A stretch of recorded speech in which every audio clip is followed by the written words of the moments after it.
it's Ross from Spada di Bolognese in Queensland, Australia. Today I'm doing a review of these new Fenis gloves. Fenis, they're an Italian brand that make, I believe Fenis means Phoenix. We've got that awesome Phoenix logo there. They make a intermediate HEMA glove that I think has real potential.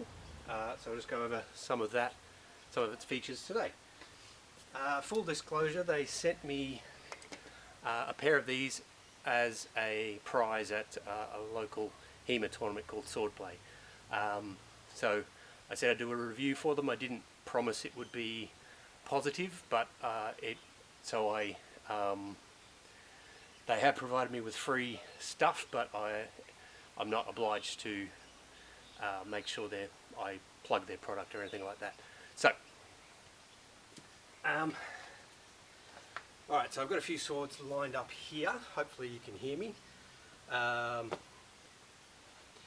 So I'm going to talk about first what the Fenis gloves aren't really. So what they're not is a small light glove to fit into a complex hilt. So this is the type of glove I use for rapier. So with something like this Curvetin rapier, these light gloves are really good because they can fit into the hilt and they don't provide any sort of restriction on movement. And I'm not going to get hit in the hands because of this hilt anyway, so I don't care that they're just a light glove. And so a few different types of rapier. These are good for this sort of thing, like a swept hilt, an old Hanway practical swept hilt, or something like a light dueling saber with a Rodelli ring. These kind of things are perfect because even though there's big gaps there, I'm not going to get hit there because of this Rodelli ring. So, and I want maximum dexterity with these lighter weapons. So, okay, so the Fenis gloves aren't that. They don't have quite the level of dexterity. The next level up that I use are something like this. So these are the Fens gloves. So they have a knuckle guard in there. They have some padding on the fingers, and they do have fingertip protectors in there. So something like this is good for a hilt such as this that is semi-complex. So the bars, the rings are going to take most of the punishment, but if something happens to hit me on the fingers or on the back of the hand, I've got that little bit of protection to save me there. But I still want maximum mobility. So with a semi-complex hilt like that, that's been my solution for many years for side sword. Because if you go with something like a longsword glove to the other end of the spectrum, so these SG 5 fingers, you lose a lot of that dexterity. So they've got excellent protection, but you lose a lot of the dexterity that you need. So these are really good for, and I'm not going to put them on because they take a few minutes to put on. These are really good for simple cruciform hilts like this, where you put your thumb on the blade and you use it in that way, or what they're designed for, longsword use. So they're really good for that because they've got maximum protection, pretty good dexterity, but they do take a little while to put on.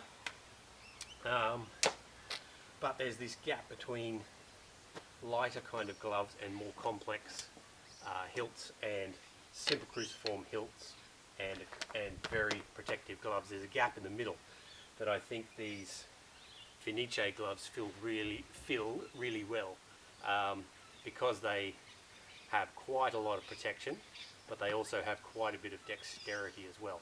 So something like this old Graeme side sword with the simple hilt, it's really good for that. I can fit my fingers in there easily. I've got full dexterity with my wrist, but the protection is really good because I'm not trusting, I don't have a complex hilt to protect my hand there. So if I get whacked on the hand, I want to make sure there's enough really good protection there, and that the Fenis gloves are really good in that regard. Now this is an older Regagne, so the hilt is a little oversized from historical examples, but the new Coveton side sword number 1 has very historically sized rings and knuckle bow, and as you can see, the Fenis glove fits in there really handily. It's very easy to put in, and like I said, you've got full dexterity for tramazones or moulinets either side, and you can change your grip as you need to, whether it's more of a handshake grip or a more of a hammer grip. And I might just hit myself with a other sword. So this is a big heavy arming sword blade, but as you can see, there's lots of protection on the back of the hand, lots of protection on the fingers, even on the thumb there. And one area that I found with other gloves has been hard to protect is on the back of the thumb there, and leading into the wrist, and it's quite hard to armour that up and still have full range of motion, but the Fenis gloves have done that really well.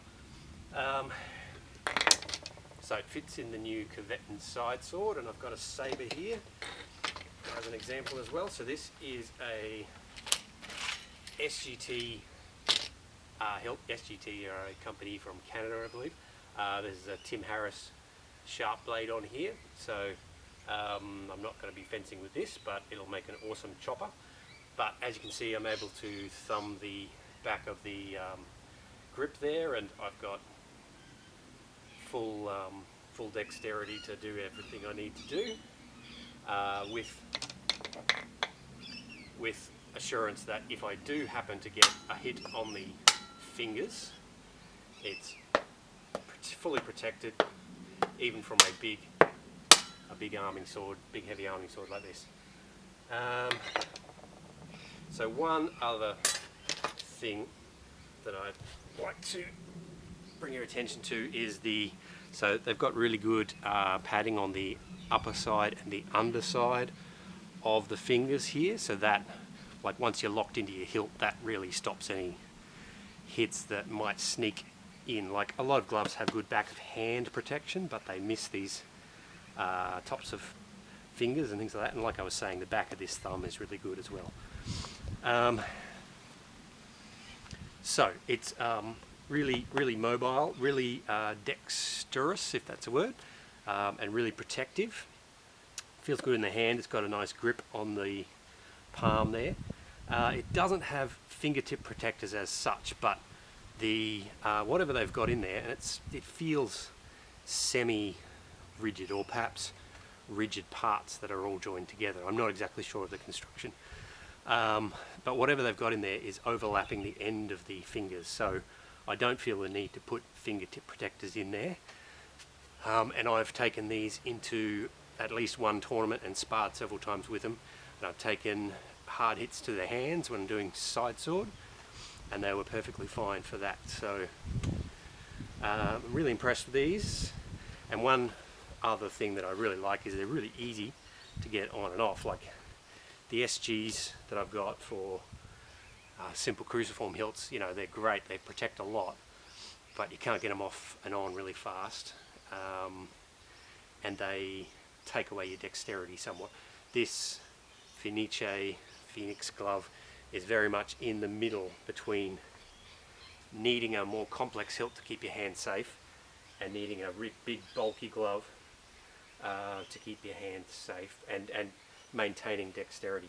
I was a bit worried when I got these out of the packaging. I thought, oh gee, they look a bit bulky, but whatever the padding they've got in there is not, it seems semi-rigid, so it's not super duper rigid, so there's a bit of play in it, which means you can squish it into hilts that you wouldn't think you'd be able to. So with this Coveton, that's quite a small size. I would think, oh gee, that's not going to fit in there, but it actually does fit in there perfectly well.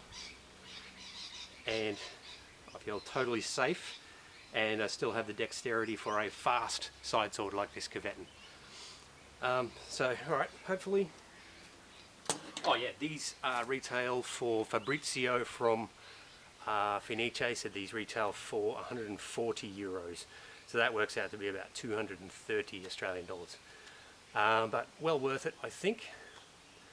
And another one of my club mates who has the Black Armory intermediate gloves, he tried these on and he tried them out, and he said they protect about the same amount, but you've got far more dexterity and feel in these than you do with the Black Armory intermediate ones. Anyway, that's all I have to say about these. They're really nice. So get a pair if you can. Yeah, good intermediate glove, probably what I'd think as a more robust protective intermediate glove. Alright.